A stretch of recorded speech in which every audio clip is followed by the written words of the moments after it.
Hello, everybody. In Honors Physics for Valhalla, I am Mr. McKee, and I will be your teacher this quarter.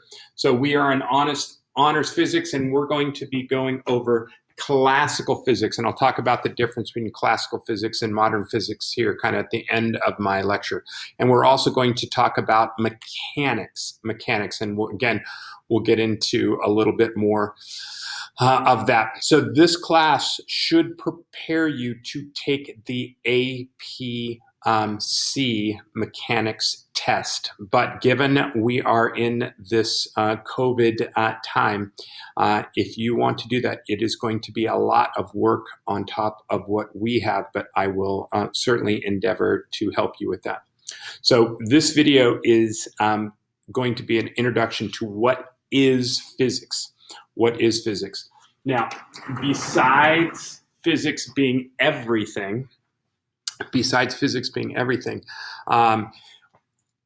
and the basis for all sciences, I would like to kind of put this in sort of a framework of six different components. Okay? And the first one is going to be space. And what I mean by space is where we are, not just outer space, but here space. It is also going to be defined as, for example, just X, Y, and Z. Okay, so where are you? It could be latitude and longitude. So obviously you're going to have distance in there, and you're going to have area, and you are going to have volume. So distance, area, volume. So that is what I mean when I am talking about space. And the next thing is going to be time. Now, time is obviously so basic that it's kind of hard to imagine anything other than time. But this is going to be a primary driver of what we talk about in physics, because most things in life are dependent upon time, or we move through time. And so all our actions occur through time. So obviously we are familiar with seconds, minutes, hours, weeks, months, years, centuries, etc. But that's really what we're talking about here when we're talking about time. Okay? And the next thing we are going to talk about is matter. Okay? Now matter is just stuff. And we are going to measure that as a mass. So that could be you and me and rocks and the earth and the sun, down to the minuscule molecule and atom, and even quarks being smaller than that. So that's what we're talking about when we are talking about matter. Now, the next three things we're going to talk about all kind of have to do with sort of movement and whatnot. Okay, so they are forces and energy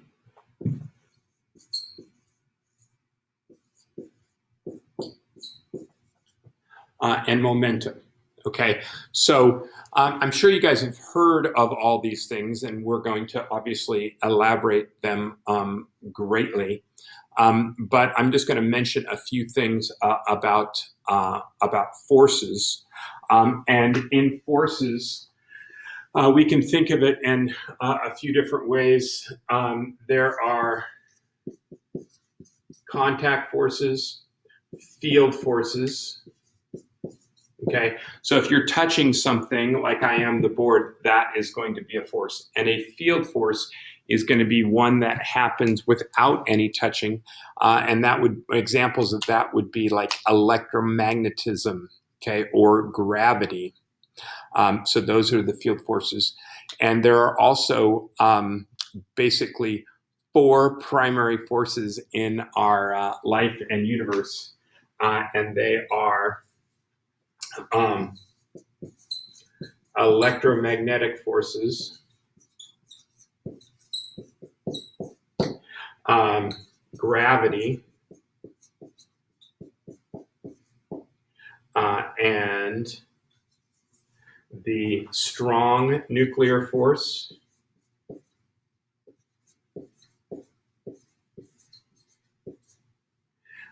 and the weak nuclear force.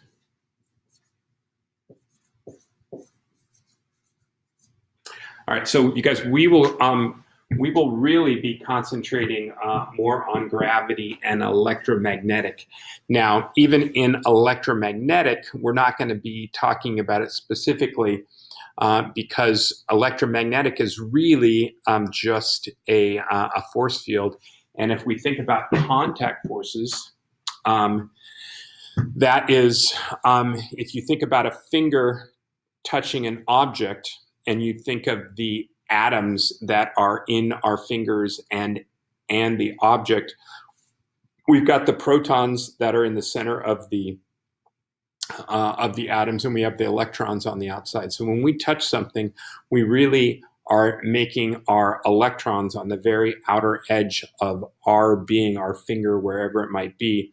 And as they go to actually touch an object, they are going to be getting closer and closer to the outer electrons of the outer atoms of whatever material that we are coming into contact.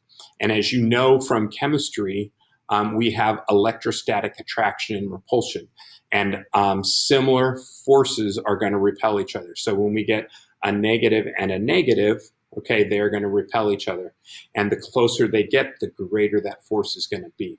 Okay, so when we have a contact force, although we don't think about it, it's really just an extreme electromagnetic force, and we feel it as being in contact because that's what our nerves and our brain tells us. But really, when you get down to it, it's really just an electromagnetic repulsion that we feel as a force.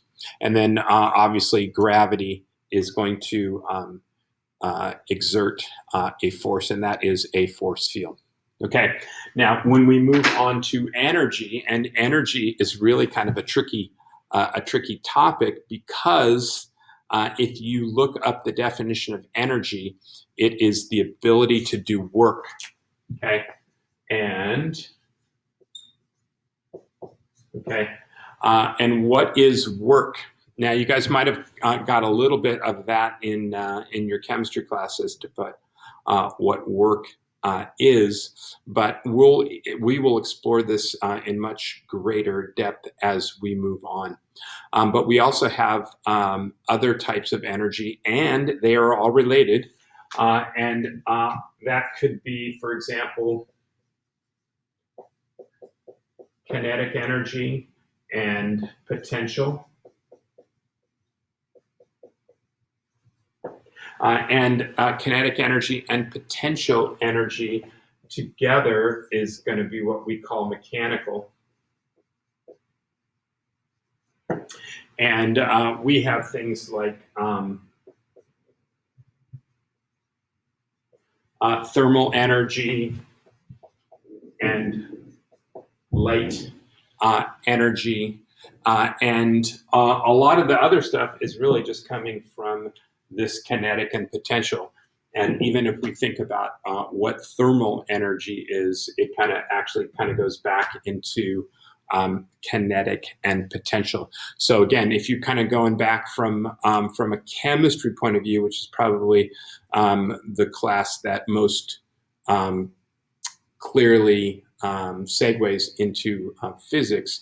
And if you've got molecules and they are moving, even if they're vibrating back and forth, that is going to be kinetic energy, which is the energy of motion.